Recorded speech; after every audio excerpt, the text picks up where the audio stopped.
యేసుక్రీస్తు వారి పరిశుద్ధ నామంలో మీ అందరికీ నా వందనాలు, నూతన సంవత్సర శుభాకాంక్షలు. దేవుని వాక్యాన్ని ధ్యానించుకుందాం.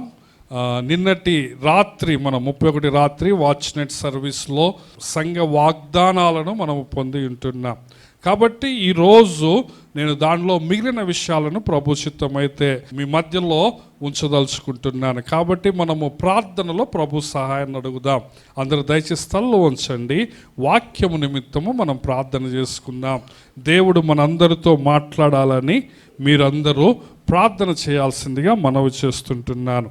మమ్మల్ని ఎంతగానో ప్రేమిస్తున్న మా ప్రియమైన మా పరలోకపు తండ్రి, మా ప్రభువా, మా నాయన, మేమందరము నాయన ఉన్న పాటున నీ పాదముల దగ్గరకు మేము వస్తుంటున్నాం తండ్రి. ఈ యొక్క మధ్యాహ్న కాల సమయములో తండ్రి 1 తారీఖున నాయన మేము నీ మందిరములో కూర్చోవటానికి నీవిచ్చిన ఈ యొక్క గొప్ప కృపను బట్టి నీకు వందనాలు.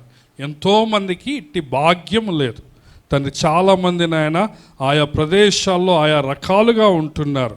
కానీ మేమైతే నాయన నీ పరిశుద్ధమైన సన్నిధిలోకి వచ్చి నాయన నీ పరిశుద్ధమైన మాటలు వినటానికి మాకిచ్చిన భాగ్యాన్ని బట్టి వందనాలు తండ్రి. ఈ సంవత్సరము నాయన మేము జ్ఞానము కలిగి జీవించటానికి, పరిశుద్ధత కలిగి జీవించటానికి నీ యొక్క మాటలు మాకు అవసరము. కాబట్టి నాయన నీవే పరలోకము నుంచి నీ బంగారు మాటలు మాకు దయచేయమని ప్రార్థిస్తుంటున్నాం.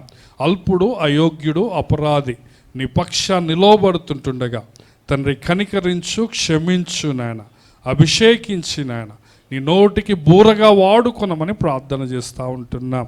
వచ్చిన బిడ్డలందరిని బట్టి నీకు వందనాలు చెల్లిస్తూ, వచ్చిన బిడ్డలందరితో నాయన నీవే తండ్రి సూటిగా మాట్లాడమని, మా అందరికీ వినగలిగిన చెవులు, గ్రహింపగలిగే మనస్సు నాయన, అన్వయించుకునే హృదయము నీవే దయచేస్తావని నమ్ముతూ యేసయ్య శక్తిగల నామములోనే ఈ మనవులన్నీ అడిగి పొందుకొని ఉన్నాము మా ప్రియా పరమ తండ్రి, ఆమేన్.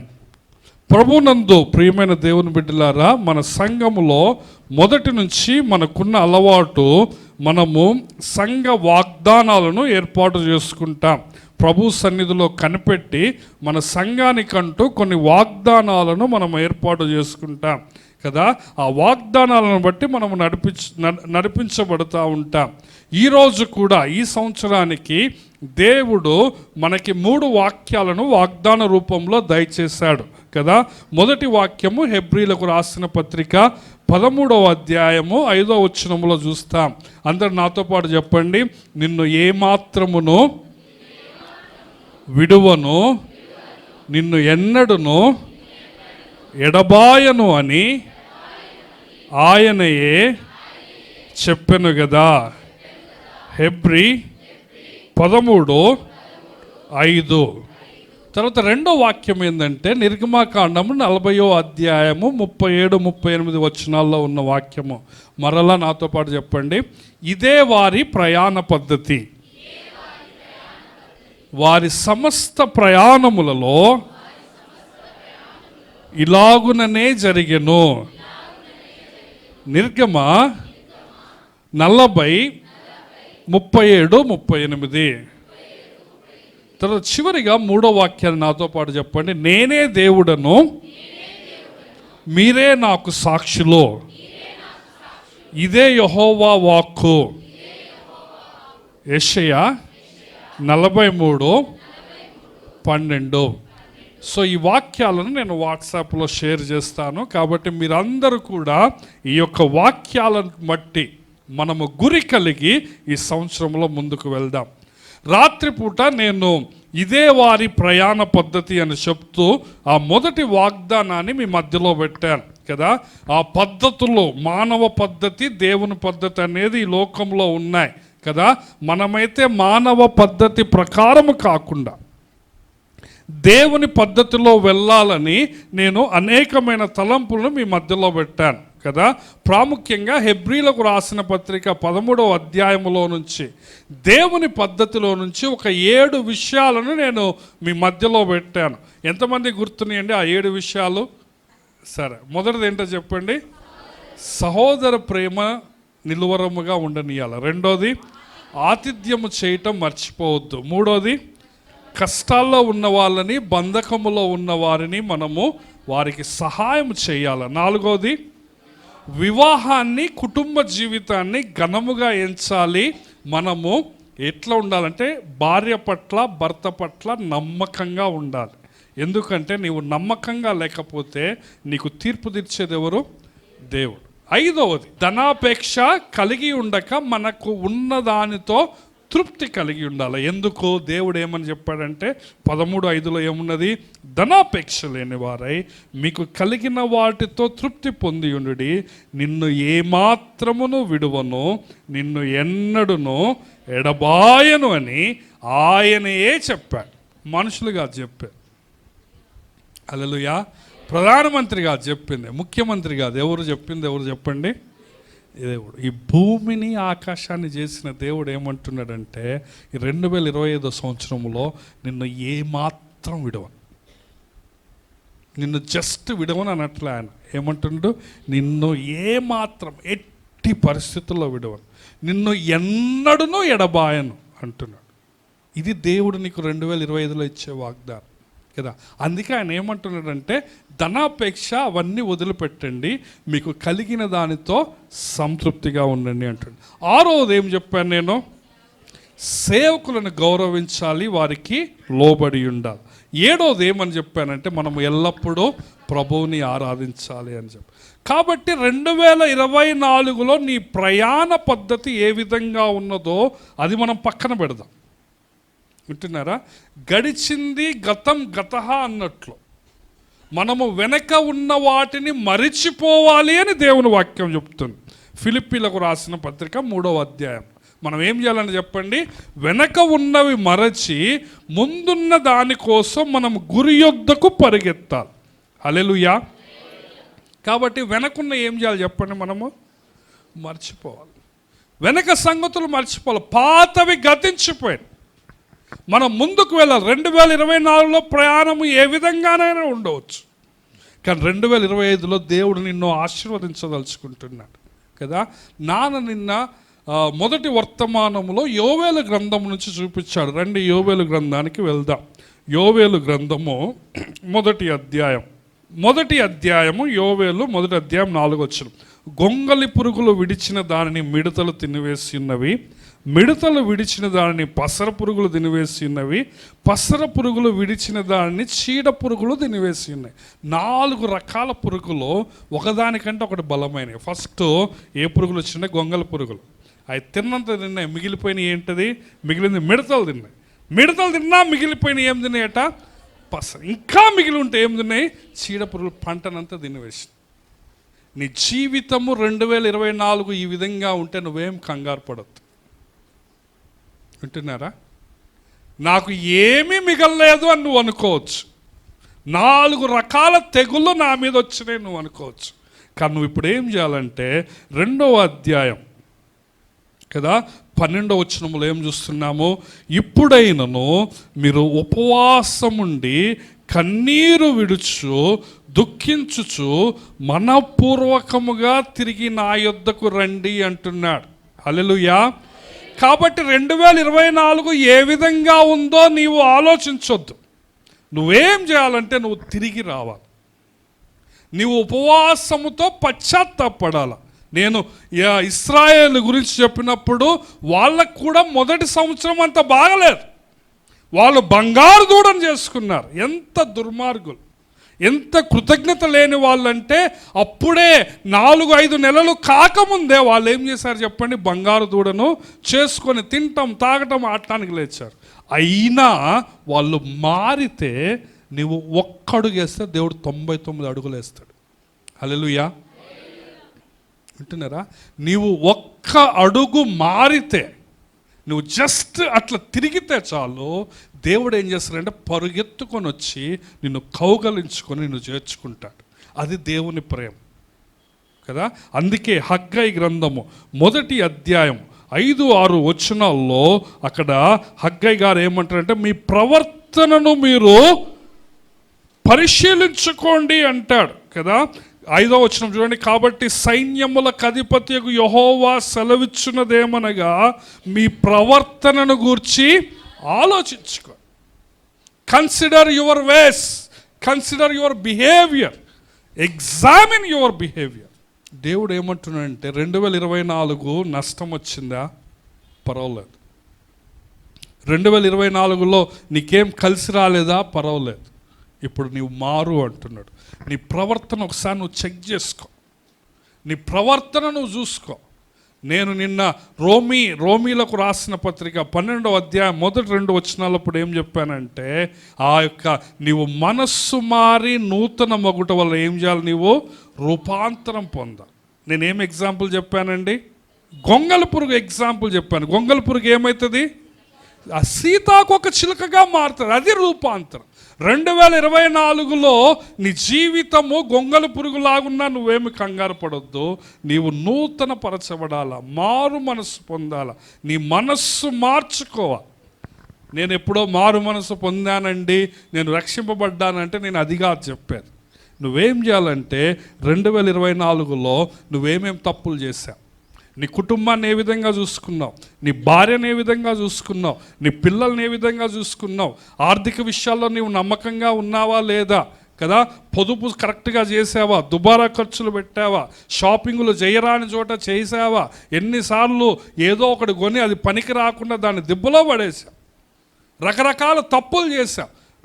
ఆత్మీయంగా నీ ప్రార్థన జీవితం ఏ విధంగా ఉంది, రోజు ఎంతసేపు నువ్వు ప్రార్థనలో గడిపావు, దేవుడు నీకు 24 గంటల సమయం ఇస్తే నువ్వు ఎంతసేపు ప్రార్థన వాక్యం చేశావు, కనీసం ఒక గంట సేపు అన్నా ప్రార్థన వాక్యంలో గడిపావు. 2024లో ఏమేమి బలహీనతలు నీలో ఉన్నాయి, సెల్ ఫోన్లో ఎంత టైం గడిపావు, దేవుని సన్నిధిలో ఎంత టైం గడిపావు, సాతాను సంబంధమైన బంధకాల్లో ఎంతసేపు ఉన్నావో, దేవుని కోసం ఎంత పరిచర్య చేసావు. నీ ప్రవర్తనను ఏం చేయాలంటే చెప్పు, నువ్వు జాగ్రత్తగా చూసుకోవాలి, ఆలోచించు. బయటోళ్ళు అన్ని రకాలుగా ఆలోచిస్తారు, రెజల్యూషన్స్ చేస్తారు బయటోళ్ళు కూడా కదా. బయటోళ్ళు ఏం చేస్తారంటే, నేను 1వ తారీఖు నుంచి చికెన్ బంద్ చేస్తున్నా అంటారు. కొంతమంది నేను 1వ తారీఖు నుంచి యోగా చేయాలంటారు, లేకపోతే నేను 1వ తారీఖు నుంచి ఒక కొత్త భాష నేర్చుకోవాలి అంటారు, లేకపోతే ఒక కొత్త హ్యాబిట్ అలవాటు చేసుకోవాలా, డ్రాయింగో మ్యూజిక్కో అలవాటు చేసుకోవాలంటారు. అది ఈ లోకం వరకే. నేను బరువు తగ్గించుకోవాలనుకుంటారు, ఇవన్నీ కొత్త సంవత్సరం తీర్మానం చేసుకుంటారు కదా. నేను చికెన్ తినను అంటారు, కానీ 1వ తారీఖు ప్రేమన్న బిర్యానీ చేశాడు, ఇది ఇవాళ ఒక్కరోజు తిందామంటారు. నీ వల్ల కాదు, ఇంకా ఇవాళ ఆపుకోలేనోడు నువ్వు ఎప్పుడు ఆపుకోలేవు అంటే చెప్తున్నా. ఒకవేళ మీరు అది చేసుకుంటే, నేను ఈ యొక్క సంవత్సరము 5 గంటలకే లేస్తానని తీర్మానం చేసుకొని 1వ తారీఖు లేదులే ఇవాళ ఒక్కరోజు 7ంటికి లేస్తాను అనుకో, నీ వల్ల కాదు. వింటున్నారా?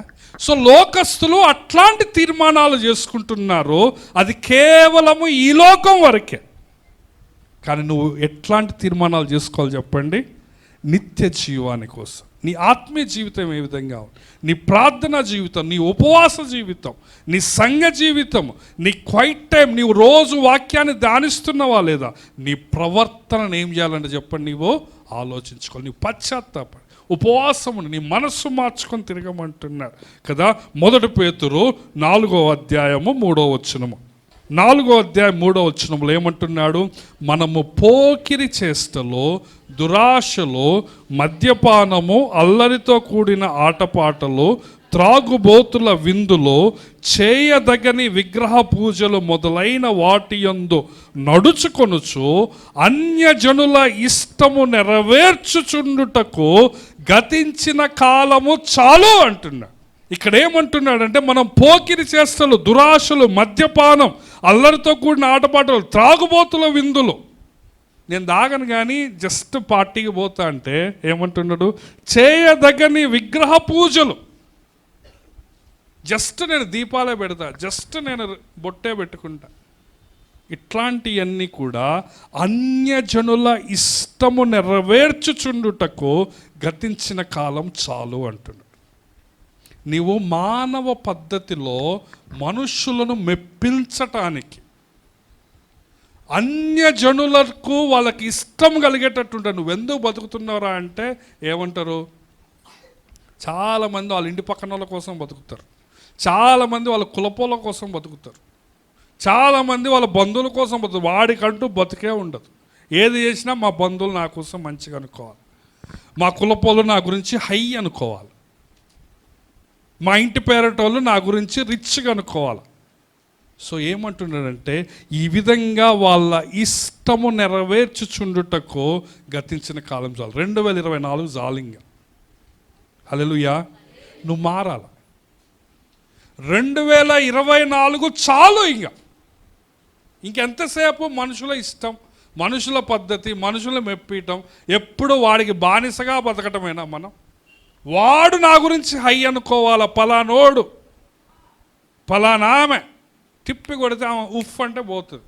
గాలు ఊదుకొని బతుకుతున్నారు వాళ్ళు ఊపిరితిత్తులలో. వాళ్ళ కోసం నువ్వెందుకు అంత కష్టపడతావు? అవునా కదా? చాలామంది లేరు. మనం ఎవరి కోసం వామ్మో వాళ్ళు నా గురించి ఏమనుకుంటారో అనుకున్నాము కదా, వాళ్ళు అసలు లేరు ఇప్పుడు లోకంలో. అవునా కదా? నీకు ఏమి జ్ఞాపకం చేస్తున్నానంటే, ఇంకా చాలు. 2024 ఏం చెప్పండి, చాలు. నువ్వు దేవుని కోసం చూడు, దేవుని పద్ధతి చూడు నువ్వు. సో అన్యజనుల ఇష్టం నెరవేర్చుండకు గతించిన కాలము చాలు అంటుంది. చూడండి పక్కనున్న పేజీ 2 పేతురు 2:22. ఇక్కడ ఏమంటున్నాడంటే, కుక్క తన వాంతికి తిరిగినట్లు, కడగబడిన పంది బురదలో దొర్లుటకు మళ్ళినట్లు అను నిజమైన సామెత జరిగినట్లు మనకు జరగకూడదు అంటున్నాడు. దేవుని వాక్యంలో ఉన్న మాటలు ఇవి. కొంచెం కఠినమైన మాటలు కానీ నా మాటలు కాదు. దేవుని వాక్యంలో ఏం మాట ఉన్నదంటే, కుక్కట ఎక్కడికి పోద్దట, వాంతి తింటుందట కుక్క కదా. అంటున్నారు కొంతమంది, అంటారు. సో ముఖం మార్చారు అప్పుడే. ఇది బైబిల్లో ఉన్నమాట. ఈయన అట్టాంటి చెప్పబాకన్నా నాకు వాంతి వస్తుంది అంటున్నా కదా. మంచి పంది పిల్లని తెచ్చి శుభ్రంగా సబ్బు పెట్టి కడిగి, దానికోసమే షాంపూలు ఉంటాయి. అట్లనే అట్లాంటి సబ్బు షాంపూ తెచ్చి పంది పిల్లని కడిగినావు అనుకో, కానీ అది నువ్వు తీసుకొని పోతున్నావు వాకింగ్కి, బురద చూడంలో అది ఏమవుతుంది? ఇప్పుడే స్నానం చేసినా అంటే ఊకుంటుందా? సో అదే అంటుంది, కుక్క తన వాంతికి తిరిగినట్లు, కడగబడిన పంది బురదలోకి మళ్ళినట్టు. ఆ సామెత అంట. ఆ సామెత ప్రకారం నువ్వు ఉండొద్దు. 2024లో చాలాసార్లు మనము వాంతికి పోయినాం. వద్దు అనుకున్నది ఏం చేసినాం మనం? చేసినా చేయలేదా? అస్సలు ఇంకా ఇది లాస్ట్ అన్నా అంటారు. ఇంకా నేను మారినన్నా, అసలు నన్ను చర్చికి రాకపోతే నువ్వు నన్ను కొట్టన్నా అంటారు. మళ్ళీ పోయినావా పోలేదా? కానీ ఇవి చాలు. హల్లెలూయా కదా. మనము వీటిని అన్నిటినీ విడిచిపెట్టాలి. అందుకే గొంగలి పురుగు స్వభావాన్ని తీసివేసి ఏ స్వభావం మనకి రావాలా? పాత స్వభావం తీసి మనకి నూతన స్వభావం రావాలి. రండి ఎఫెసీలకు రాసిన పత్రిక 4వ అధ్యాయం 22వ వచనము నుంచి. ఎఫెసీ 4:22 నుంచి. కావున మునుపటి ప్రవర్తన విషయంలోనైతే మోసకరమైన దురాశ వలన చెడిపోవు మీ ప్రాచీన స్వభావమును వదులుకొని మీ చిత్తవృత్తి యందు నూతన పరచబడిన వారై, నీతియు యథార్థమైన భక్తియు గలవారై, దేవుని పోలికగా సృష్టించబడిన నవీన స్వభావమును ధరించుకొనవలెను అంటున్నాడు. హల్లెలూయా. పాత స్వభావాన్ని తీసివేయాలి, కొత్త స్వభావాన్ని ఏం చేయాలి? నువ్వు ధరించుకో. నేను అదే సొక్కా వేసుకుంటా, నాకు పాత సొక్కాయే నచ్చింది, 2024 చొక్కా వేసుకుంటా అంటే నీ అంత తిక్కలోడు ఎవరు లేరు. ఇక్కడ ఏమంటున్నాడు చూడండి, మునుపటి ప్రవర్తన అది ఎట్లాంటిదంటే మోసకరమైన దురాశల వల్ల అది చెడిపోయే ప్రాచీన స్వభావం అట. దురాశ, గ్రీడీనెస్, పాపపు ఆశ, దురాశ గర్భము ధరించి పాపమునకు. ఇది మానవ పద్ధతి. లోకము దాని ఆశలు గతించిపోయి, లోకములో ఉన్నదంతయు నేత్రాశ, శరీరాశ, జీవపుడము. ఈ దురాశలు, శరీరానికి పుట్టే ఆశ, నీ కళ్ళకు పుట్టే ఆశ, నీ ఆలోచనకు పుట్టే ఆశ, నీ నాలుకకు పుట్టే ఆశ, ఎవడన్నా నాలుకకు ఆశ పుట్టిందల్లా తింటాడు అనుకోండి, వాడు ఎక్కువ రోజులు బతుకుతాడా? నాలుకని కంట్రోల్ చేసుకోవట్లేదు ఎవడు, వాడు ఎక్కువ రోజులు బతుకుతాడా? సో నీ మనస్సుకు కూడా వచ్చే ఆలోచన నువ్వు కంట్రోల్ చేసుకోలేకపోతే ఏమవుతుందంటే నువ్వు పాడైపోతావు. వింటున్నారా? నీ ఆలోచన, అందుకే ఏమంటున్నంటే 23వ వచనంలో మీ చిత్త వృత్తి యందు నూతన పరచబడిన వారై, మీ చిత్తం మారాలి. చిత్తము అంటే ఏంటంటే డెసిషన్ మేకింగ్ పవర్. చిత్త వృత్తి అంటే ఏంటంటే మీ డెసిషన్ మేకింగ్ ప్రాసెస్ మారాలి, నిర్ణయాలు తీసుకోవటం మారాలి, చిత్తాన్ని ఏర్పాటుగా నాకు ఇది ఇష్టము అది ఇష్టము నా ఫీలింగ్ అడిపోతుంది అనేది మారాలి. దేవుని చిత్త ప్రకారం పోవాలి, నీ చిత్తం కాదు. అందుకే రోమా 12లో ఏమంటారంటే సంపూర్ణమును అనుకూలమును అయిన దేవుని చిత్తం ఏదో పరీక్షించి తెలుసుకున్నది అంటారు. కాబట్టి నీ చిత్తం మారాలి, నీ డెసిషన్ మేకింగ్ మారాలి. 2024లో నీ మైండ్ అటే గుంజింది అనుకో, మళ్ళీ అటే పోవాకు. వాంతికెళ్ళే గుంజిద్ది మైండ్, అయస్కాంతం గుంజినట్టు గుంజుతుంది. అడు పోతావా? పోత్. బురదకెళ్ళి గుంజిద్ది, గుంజితే పోతావా? పోకూడదు. నువ్వు ఇప్పుడు కడగబడ్డావు, యేసయ్య రక్తంలో నువ్వు కడగబడ్డావు. మళ్ళీ అడు పోతానంటే నీ లోపల స్వభావం మారలే. దేవుడు నీకు రాతి గుండెను తీసివేసి ఏమిస్తా అంటున్నాడు? మాంసం. చూడండి ఏమంటున్నాడు, మీ చిత్త వృత్తి యందు నూతన పరచబడిన వారే, నీతియు యథార్థమైన భక్తియు గలవారై, దేవుని పోలికగా సృష్టించబడిన నవీన స్వభావమును ధరించుకో. ఇది నీవు ధరించుకోవాలి, ఇది ఆటోమేటిక్గా రాదు. కొంతమంది బాగా ఏమనుకుంటారంటే బాప్సం తీసుకున్న వాళ్ళు, నేను ఇలా బాప్సం తీసుకున్నా నాకు ఆటోమేటిక్గా పవర్ వస్తుంది అంటారు. బురద కనపడితే ఇంకా నేను బోనట్టు అనుకుంటా. అంతుట్టిదే. నువ్వు ప్రతిరోజు ధరించాలి, ప్రతిరోజు నీ డెసిషన్ తీసుకోవాలి. బురద కనపడ్డా ఏమనుకోవాలా? నేను బోను. అందరు నేను బోను అనండి. బురద కనపడుతుంది నీకు. ఈ లోకంలో ఉంటే నీకు బురద కనపడుతుంది, ఈ లోకంలో ఉంటే నీకు వాంతి కనపడుతుంది. కానీ నువ్వేం చేయాలా? నేను నవీన స్వభావము ధరించుకున్నా కాబట్టి నేను అక్కడికి పోను అని నీవు నీ చిత్త వృత్తిని మార్చుకోవాలి, నీ డెసిషన్ మార్చుకోవాలి. నవీన స్వభావాన్ని ఏం చేయాలి చెప్పండి? నీవు ధరించు. అందుకే మనల్ని మనమే విమర్శించుకునేలా తీర్పు పొందు. ప్రియమైన దేవుని బిడ్డలు, 2025లో ఏదో చర్చికి వచ్చినాం అనుకోబాకండి. మనం ఫుల్ స్టాప్ పెడదాం. ఇక చాలు, ఎనఫ్ ఈజ్ ఎనఫ్. వింటున్నారా? ఇక మారుదాం కదా, మనం మారి చూపించాలి. ఏమున్నది? ఇన్ని సంవత్సరాలు మనము అటే బురదలోనే పోయినాం. ఏం సాధించినావు చెప్పు? జనాలు సాధించిన వాళ్ళు ఎవరన్నా ఉన్నారా నీకు? ఆ బురదలోకి పోయి, ఆ వేలో పోయి, ఆ మానవ పద్ధతిలో పోయి, ఆ అన్యజనుల పద్ధతిలో వాళ్ళని మెప్పించుకుంటూ పోయి ఏమి సాధించారు జనాలు? నువ్వేమి సాధించినావు? దేవుడు ఏమంటున్నాడు?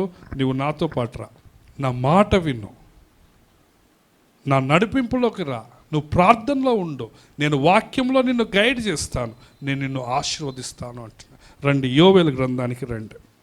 యోవేలు గ్రంథం 2వ అధ్యాయం 12వ వచనం. ఇప్పుడైనను మీరు ఉపవాసం ఉండి కన్నీరు విడుచు దుఃఖించుచు మనఃపూర్వకంగా తిరిగి నా యొద్దకు రండి.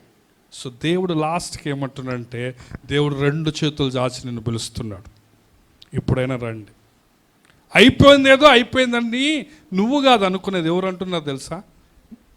దేవుడు అంటాడు.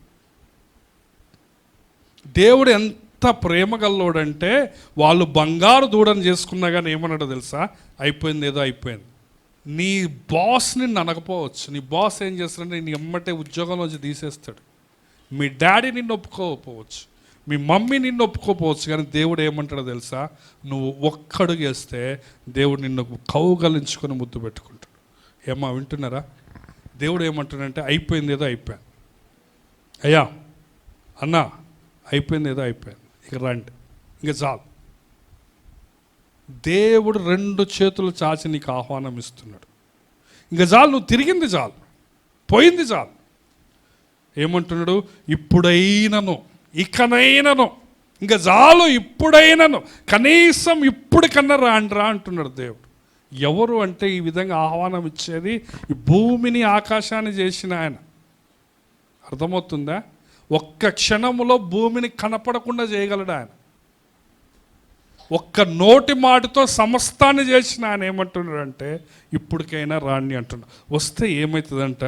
రండి, కింద వచనానికి రండి. 25వ వచనం. మీరు కడుపారా తిని తృప్తి పొంది మీ కొరకు వింత కార్యములు జరిగించిన మీ దేవుడైన యెహోవా నామమును స్తుతించున్నట్లు నేను పంపిన మిడతలు, గొంగలి పురుగులు, పసర పురుగులు, చీడ పురుగులను నా మహాసైన్యము తినివేసిన సంవత్సరముల పంటను నేను మరలా ఇస్తాను అంటున్నా. హల్లెలూయా. ఇక్కడ ఏమంటున్నాడు? మీరు తిరిగి వస్తే ఈ పాత సంవత్సరములు పోగొట్టుకున్నదంతా మళ్ళీ ఇస్తా అంటున్నాడు. ఈ 2024లో ఈ గొంగల పురుగులు, చీడ పురుగులు, పసర పురుగులు ఎంత పంట తిన్నదో అవన్నీ ఏం చేస్తానంటే చెప్పండి, అవన్నీ ఇస్తా అంట. ముందున్న వచనాలు చదివితే నేను 3 సంవత్సరాల పంట ఇస్తా అంట. హల్లెలూయా. దేవుడు ఏమంటున్నాడంటే మీరు పోగొట్టుకున్నదంతా ఇస్తాను. నువ్వు అనుకోవచ్చు 2024 నేను వేస్ట్ చేసుకున్నా అనొచ్చు, కానీ దేవుడు ఏమంటుండో తెలుసా? ఆ సంవత్సరం నీకు కావాలంటే నేను మళ్ళీ ఇస్తాను. చాలాసార్లు అంటాం కదా, మనం ఏమంటామంటే పోయిన కాలం తిరిగి అంటామా అన్నమా? కాలం తిరిగి, కానీ దేవుడు తలుచుకుంటూ వస్తుంది. హల్లెలూయా. దేవుడు తలుచుకుంటే పోయిన సంవత్సరాలు కూడా ఇస్తా అంటున్నాడు. అది దేవుడు తలుచుకుంటే ఏది. చాలామంది అంటారు, అన్నా నేను ఇన్ని సంవత్సరాలు వేస్ట్ చేసిన అంటున్నాను. నువ్వేమి బాధపడిన అవసరం. దేవుడు ఏమంటుండో తెలుసా? నేను మరలా ఆ సంవత్సరాలు నీకు ఇస్తా అంటు. ఎన్ని సంవత్సరాలు నువ్వు వేస్ట్ చేసినావో అవన్నీ నీకు ఇస్తా. కానీ నువ్వు ఇప్పుడు ఏం చేయాలా? తిరిగి రావాలి, వెనక్కి రావాలి కదా. ఏమంటున్నాడు?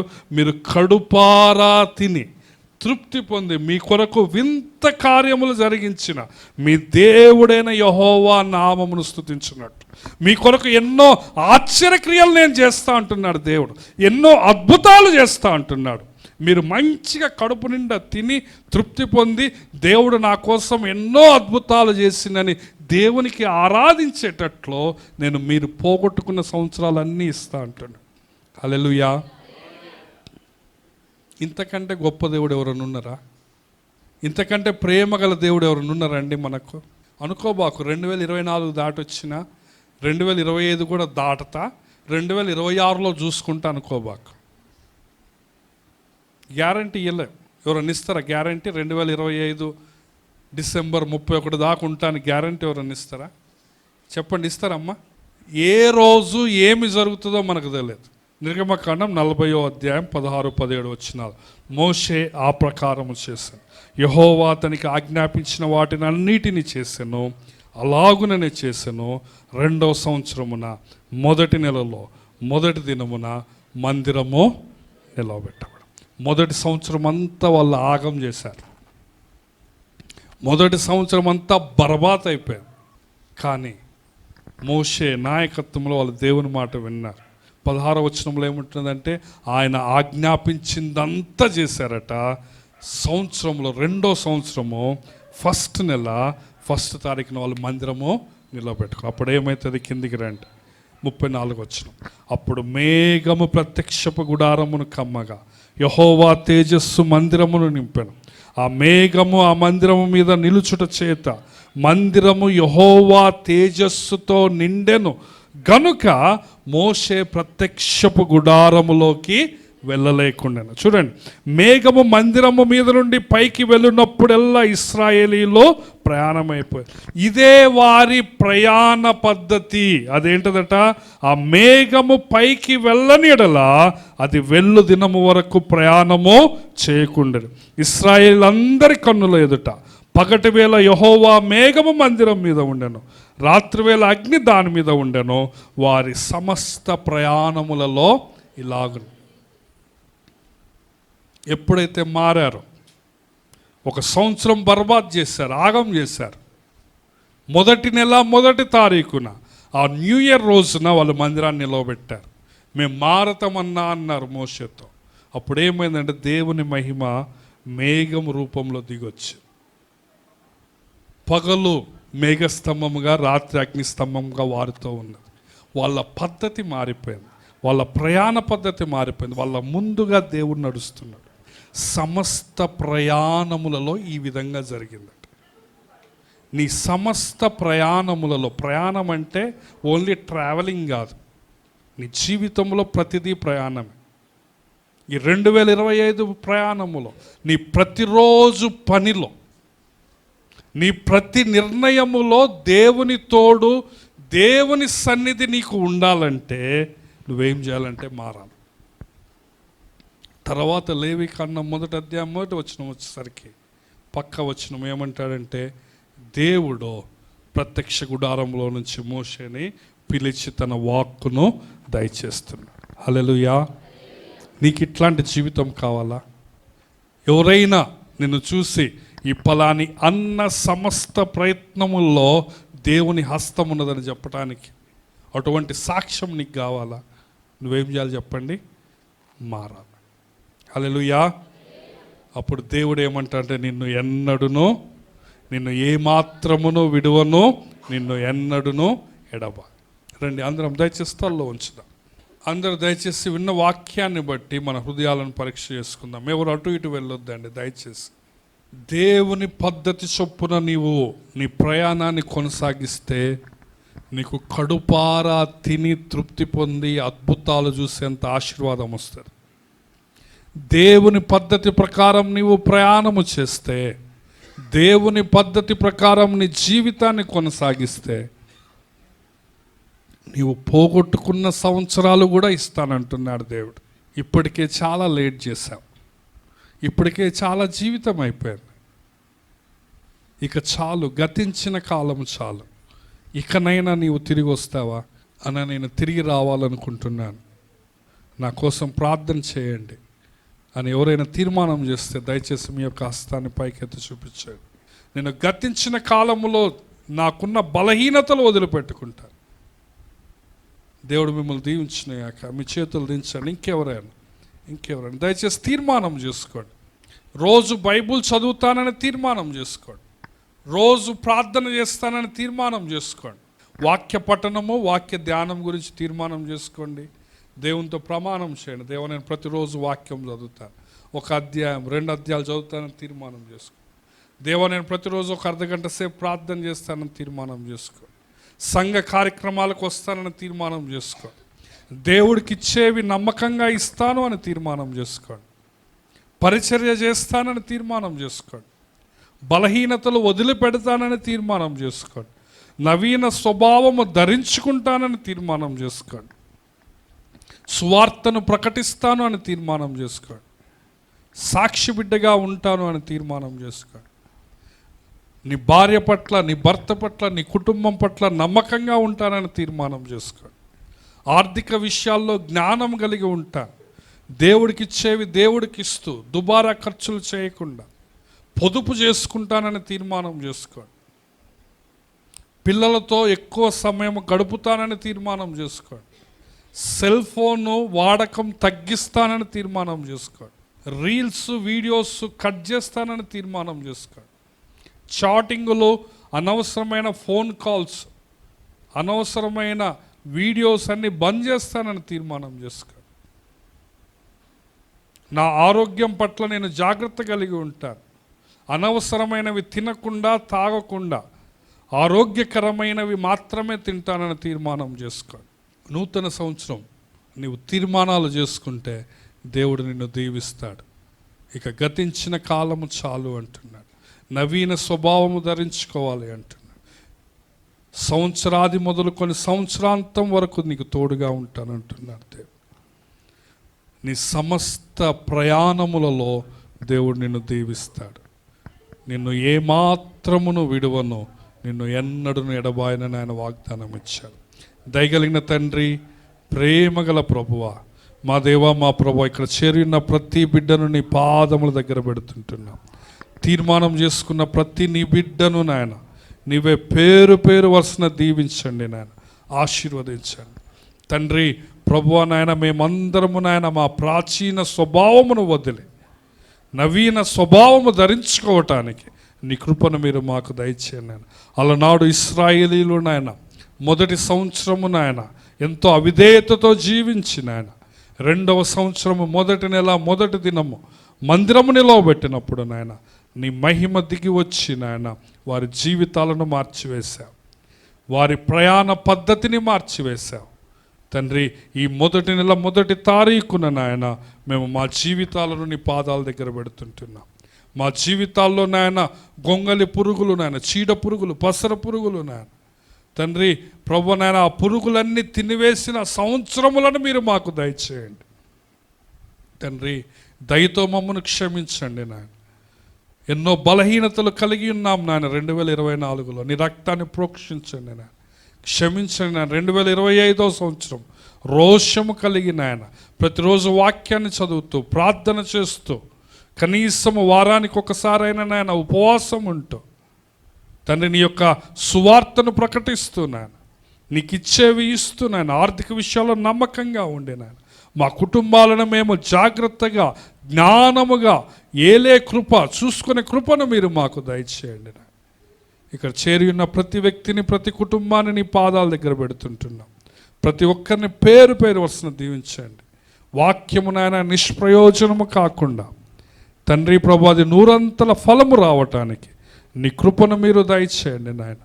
తను ఈరోజు వాక్యం విన్న ప్రతి నిబిడ్డను పేరు పేరు వరుసను దీవించమని ప్రార్థిస్తూ సమస్త ఘనత మహిమ ప్రభావములు నీకు మాత్రమే చెల్లిస్తూ యేసు ప్రభువు అనే శక్తిగల సజీవమైన నామములోనే ఈ మనవులన్నీ అడిగి పొందుకుని ఉన్నాము మా ప్రియ పరమ తండ్రి. Amen, amen.